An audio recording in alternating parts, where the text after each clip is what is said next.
রাখবো নারকেল ডাঙ্গা, সেখানের বস্তিতে আগুন, আর সেই আগুনে পুড়ে মৃত্যু হয়েছে একজনের। গতকাল রাতে একটি কারখানায় আগুন লাগে, দাহ্য পদার্থ থাকায় দ্রুত আগুন ছড়িয়ে পড়ে। অগ্নিদগ্ধ বৃদ্ধের দেহ উদ্ধার করা হয়, পুড়ে ছাই হয়ে যায় বেশ কয়েকটি ঝুপড়ি। খোলা আকাশের নিচে এই মুহূর্তে প্রায় ৮০টি পরিবার। দমকলের ১৬টি ইঞ্জিন সেখানে পৌঁছয় এবং সারা রাত আগুন নেভানোর চেষ্টা করা হয়। ভোর ৪টে নাগাদ আগুন নিয়ন্ত্রণে আসে, তবে দমকলের বিরুদ্ধে রীতিমতো ক্ষোভ দেখায় স্থানীয়রা। ছাই সরিয়ে শেষ সম্বলের খোঁজে এই মুহূর্তে রয়েছেন সেখানকার স্থানীয় বাসিন্দারা। আর এখনের কি পরিস্থিতি, আমাদের সঙ্গে সেখান থেকে সরাসরি রয়েছেন প্রতিনিধি সুস্মিতা। সুস্মিতা, একই ঠান্ডা কালকে থেকে রাত থেকে পড়েছে, তার উপরে একেবারে সারাটা রাত মাথার উপর কোনো কিচ্ছু নেই, নিজেদের সমস্ত কিছু পুড়ে ছাই হয়ে গেল, চোখের সামনে তারা দেখলেন সে সমস্ত জিনিস। আজকে সকাল থেকে এই মুহূর্তে কিরকম অবস্থা সেখানকার?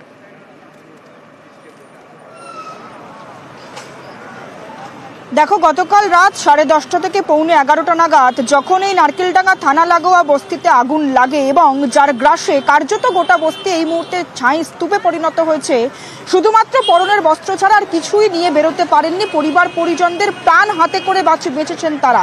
এবং সকাল হতেই নিজেদের শীত নিবারণের জন্য যে কম্বল, সেই কম্বলটুকুও প্রতিবেশীদের দেওয়া, এমনও বহু বস্তিবাসী এখানে রয়েছেন। এবং গতকাল রাতের যে আগুনের কুলিং প্রসেস এখনো পর্যন্ত চালাচ্ছে দমকলের 2টি ইঞ্জিন। পকেট ফায়ারের খোঁজে এই মুহূর্তে দমকলের 2টি ইঞ্জিন, এবং তারা মূলত যে বিষয়টি এই মুহূর্তে দেখছেন যাতে কোথাও পকেট ফায়ার থেকে না যায় বা কুলিং প্রসেস যাতে পরবর্তী সময়ে আবারও আগুন না ছড়িয়ে পড়ে এই এলাকায়। এবং এলাকার যেমনটা তুমি বললে যে ৮০টি পরিবার এই মুহূর্তে ঘর ছাড়া, এবং খালের ওই পারে আগুন লাগে, যে আগুন মূলত ছড়িয়ে পড়ে এই পারে।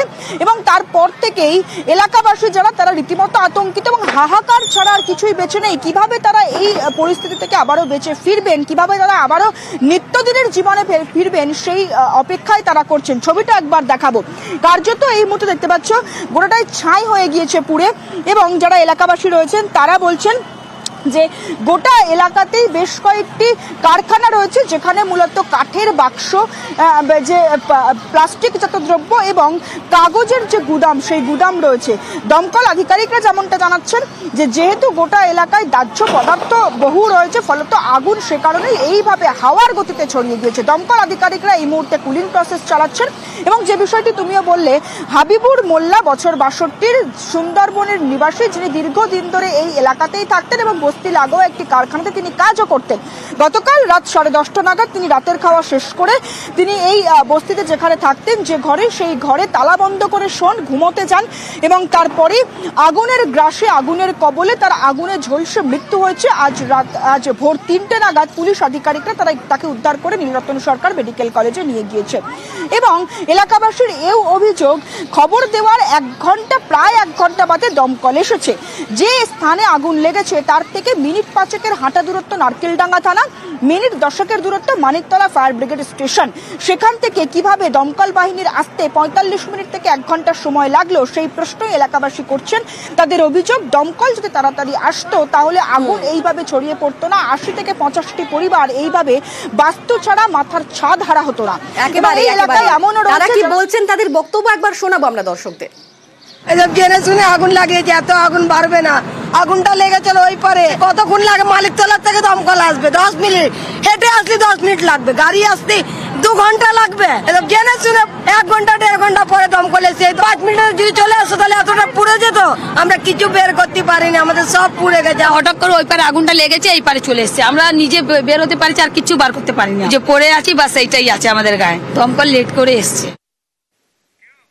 আগুনে সর্বস্ব হারিয়েছে, তারই মধ্যে ছাই সরিয়ে চলছে খোঁজ। ক্ষতিগ্রস্ত রুকাইয়া খাতুন ছায়ের মধ্যে থেকে উদ্ধার করলেন ছেলের ছোটবেলার হাতের বালা। আমাদের কিছু নেই, আমাদের সব পুড়ে গেছে, সব আমার ছেলের জন্ম সার্টিফিকেট, আমাদের জামা কাপড়, এটা অন্য লোক দিয়েছে, আমরা ওটা গায়ে দিয়েছি। আমার ছেলের বালা সব পুড়ে গেছে, কিছু নেই, টাকা পয়সা সব চলে গেছে আমাদের, খালি জীবন বেচকে বেরিয়ে এসেছি, আমরা পুরো বরবাদ হয়ে গেছি, আমাদের সব পুড়ে গেছে। আমার মায়ের ঘর, আমার ঘর, আমার দিদির ঘর, সব পুড়ে গেছে। এখানেই শেষ নয়, রয়েছে আরো অনেক কাহিনী। সামনেই উচ্চ মাধ্যমিক পরীক্ষা, আগুনের গ্রাসে বই, খাতা, অ্যাডমিট কার্ড সবকিছু পুড়ে ছারখার হয়ে গিয়েছে। নারকেলডাঙ্গার বস্তি থেকে পরীক্ষা দেওয়ার স্বপ্ন যেন পুড়ে ছাই চাঁদনির। গতকাল সন্ধ্যায় বাড়িতে ছিল না তারা। বোন সালমাকে নিয়ে বাড়ি ফিরে দেখে আগুনের গ্রাসে বাড়ি। কিভাবে পরীক্ষা দেবে এখন ভেবে পাচ্ছে না চাঁদনি। সব চলে গেছে, আমার টাকা পয়সা গয়না গাটি বাচ্চাদের পড়াশোনা সব চলে গেল। আমার বোনের 12-এর পরীক্ষা ছিল, অ্যাডমিট কার্ড সব চলে গেছে। পরীক্ষাটা কি করে দেবে? কাল আজকে থেকে 10-এর পরীক্ষা ছিল, একজন ও দিতে পারবে না। কি করে হবে এবার পরীক্ষা? স্কুলের ড্রেস, জামা কাপড়, অ্যাডমিট কার্ড সব পুড়ে গেছে সব আমাদের। আমরা নিজে বেরোতে পারছি, আর কিছু বার করতে পারি না। এখানেই শেষ নয়, 2 মাস বাদেই মেয়ের বিয়ে রাবেয়া বিবি ও মোহাম্মদ সালেকের। প্রস্তুতি একেবারে আগে থেকে হয়েছিল, কিন্তু গতকাল রাতের আগুনের গ্রাসে সবকিছু পুড়ে ছাই। বিয়ের জন্য বানানো গয়না, জমানো টাকা সবই শেষ আগুনে। এমন চলে গেলেও এর চেয়ে ভালো হতো, আক্ষেপের সঙ্গে জানাচ্ছেন মোহাম্মদ সালেক। কল্যাণীর ঘিঞ্জি এলাকায় বাজির কারখানা, শুক্রবার সেখানে বিস্ফোরণ হয়, একাধিক প্রাণ যায়। মালিক এখন পুলিশের জালে। সেই মালিকের বাড়িতেও মজুত বিপুল পরিমাণে বাজি ও বারুদ। তার মধ্যে কিছুটা বাজেয়াপ্ত করেছে পুলিশ।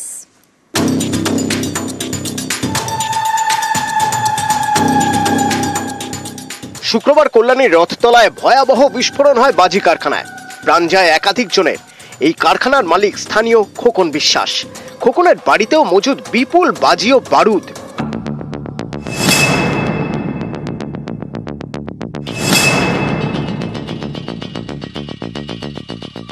রথতলা ঘিঞ্জি এলাকা, তারই মধ্যে বাজির কারখানা। শুক্রবার সেই কারখানায় বিস্ফোরণ হয়, ঝলসে প্রাণ যায় একাধিক কর্মী। তারপর থেকে বেপাত্তা হয়ে যান এই কারখানার মালিক খোকন বিশ্বাস। পরে খোকনকে গ্রেপ্তার করে পুলিশ। বিস্ফোরণ স্থল থেকে কয়েকটা বাড়ি পরেই খোকনের বাড়ি। সেখানে গিয়ে দেখা যায় দরজায় তালা মারা, বাড়ির আশপাশে রাখা বাজি প্যাক করার বিপুল সরঞ্জাম। শুধু তাই নয়, পরে এই বাড়ির আশপাশ থেকে অনেক বাজি আর বাজির মশলা বাজেয়াপ্ত করে পুলিশ।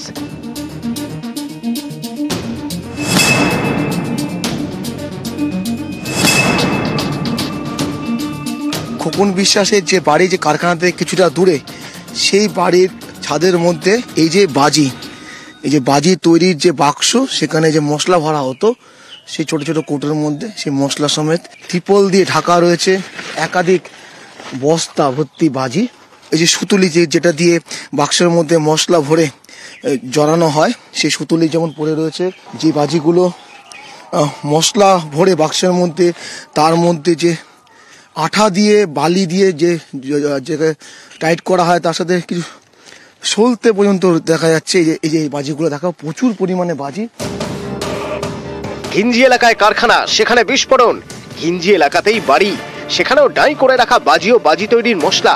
এতেই উঠছে প্রশ্ন, প্রশাসনের নজর এড়িয়ে কিভাবে দিনের পর দিন চলল এই বেআইনি কারবার।